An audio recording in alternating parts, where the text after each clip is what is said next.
सभी को नमस्कार। आज की हमारी क्लास एचडीपी सेकेंड ईयर के स्टूडेंट के लिए एनिमल न्यूट्रिशन की है और इस क्लास के अंतर्गत हम पढ़ेंगे एक पशु को अच्छा राशन देने के सिद्धांत। तो जो अपने पास पशु होते हैं उन पशुओं को अच्छा और संतुलित राशन देने के लिए दो सिद्धांत होते हैं। उसमें से एक सिद्धांत थंब रूल के अनुसार होता है और दूसरा सिद्धांत पशु को टीडीएन व डीसीपी की आवश्यकता के आधार पर है। तो पशु को अच्छा राशन देने के दो सिद्धांत हैं, एक तो है थंब रूल और दूसरा है टीडीएन व डीसीपी की मात्रा के आधार पर। तो इसके अंतर्गत अपन सबसे पहले थंब रूल देखते हैं कि अपना जो भी पशु होता है उस पशु को एक दिन में अपने को 8 से 10 घंटे के अंतराल पर दिन में 2 बार राशन देना चाहिए।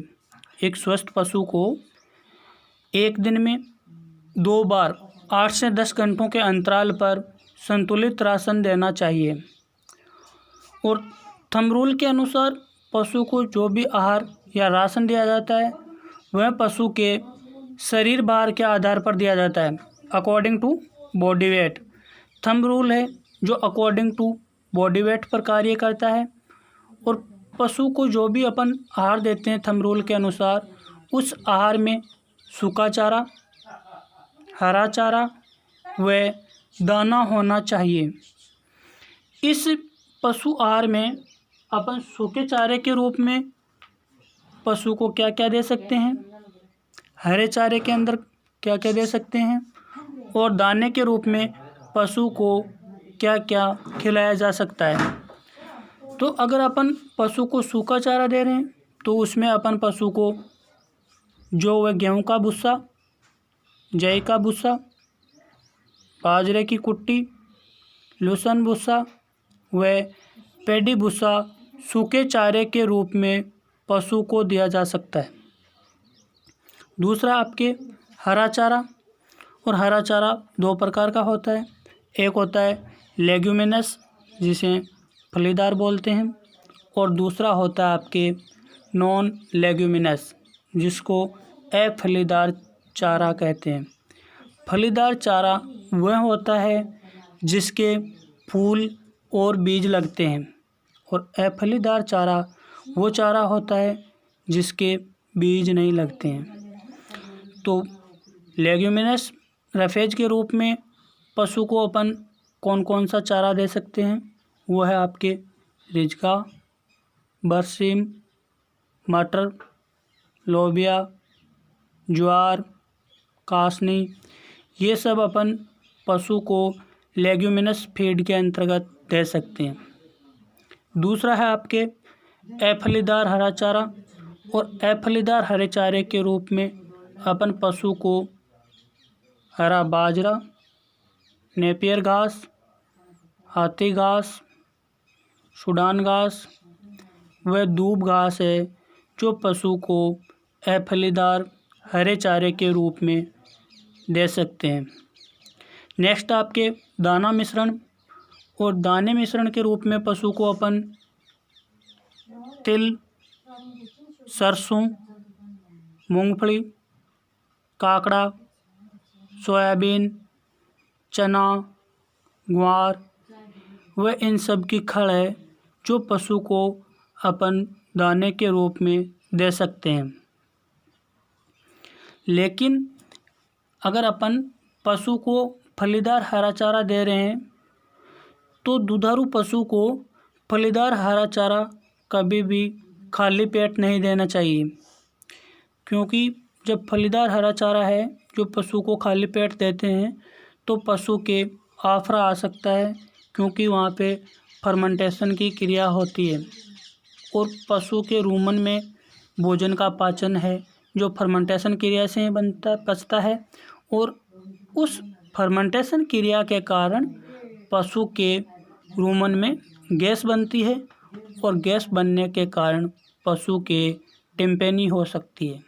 इसलिए दुधारू पशु हो चाहे वो प्रेग्नेंट पशु हो, अगर उसको अपन फलीदार हरा चारा आहार के रूप में दे रहे हैं तो उससे पहले उस पशु को कम से कम 2-3 किलो सूखा चारा अवश्य खिलाना चाहिए।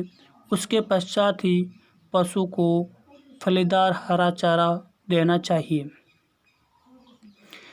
इसके अलावा मैं आपको बता दूं कि अगर अपने पास 10 से 12 किलो हरा चारा है तो अपन पशु को जितना भी दाना दे रहे हैं उस दाने में से 1 किलो दाने की मात्रा है जो कम कर सकते हैं। क्योंकि अपने 10 से 12 किलो हरे चारे में उतने पोषक तत्व होते हैं जो 1 किलो दाने में होते हैं। यानी 10 से 12 किलो हरा चारा 1 किलो दाने के बराबर पशु को एनर्जी प्रदान करता है। इस सूखे चारे, हरे चारे व दाने मिश्रण के साथ साथ पशु को मिनरल्स डिफिशियंसी को दूर करने के लिए पशु को प्रतिदिन 50 से 60 ग्राम मिनरल मिक्सचर पाउडर तथा 30 ग्राम साधारण नमक प्रतिदिन देना चाहिए ताकि पशु में मिनरल्स डिफिशियंसी व आयोडीन डिफिशियंसी नहीं हो।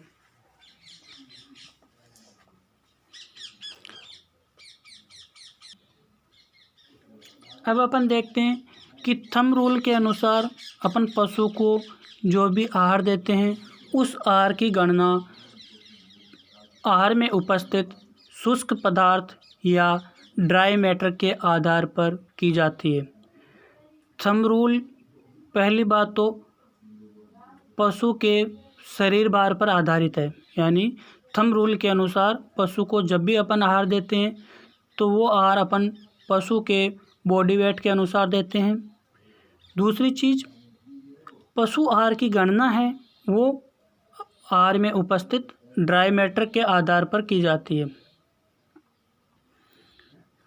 यदि अपन पशु को हरा चारा दे रहे हैं तो उस पशु के दाने में 11 से 12% DCP होना चाहिए तथा अगर हरा चारा नहीं दे रहे हैं या हरा चारा अपने पास उपलब्ध नहीं है तो उस समय पशु के दाने में 16 से 18% DCP होनी चाहिए।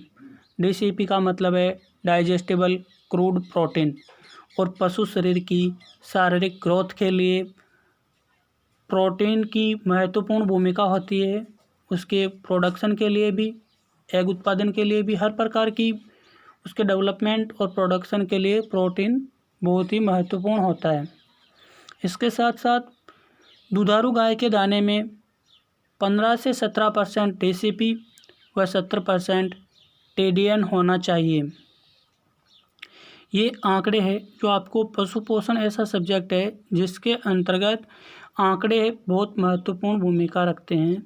इसमें आपको कोई भी टॉपिक होगा उस टॉपिक से संबंधित सबसे पहले आपको आंकड़े ही पूछे जाएंगे कि एक पशु को कितने TDN की आवश्यकता होती है, कितनी DCP की आवश्यकता होती है, और ये TDN क्या है, DCP क्या है। ये सब चीज़ें हैं जो आपने को पता होना चाहिए, और ये इनकी फुल फॉर्म है जो मैंने आपको ये न्यूट्रिशन सब्जेक्ट जैसे ही शुरू किया था उसी टाइम बताई थी मैंने। इसके अलावा है दुधारू व गर्भित पशु को प्रतिदिन कम से कम 2 से 5 किलो हरा चारा देना चाहिए। अगर अपने पास हरे चारे की बहुत अधिक कमी है तो भी दुधारू और प्रेग्नेंट पशु को कम से कम 2 से 5 किलो हरा चारा तो प्रतिदिन मिलना चाहिए। तो आज की ये क्लास है जो अपन यहीं ख़त्म करते हैं, और इससे आगे हम जब भी क्लास होगी उस क्लास में थंब रूल के अनुसार आहार की गणना किस प्रकार की जाती है, ये चीज़ है जो अपन नेक्स्ट क्लास में पढ़ेंगे।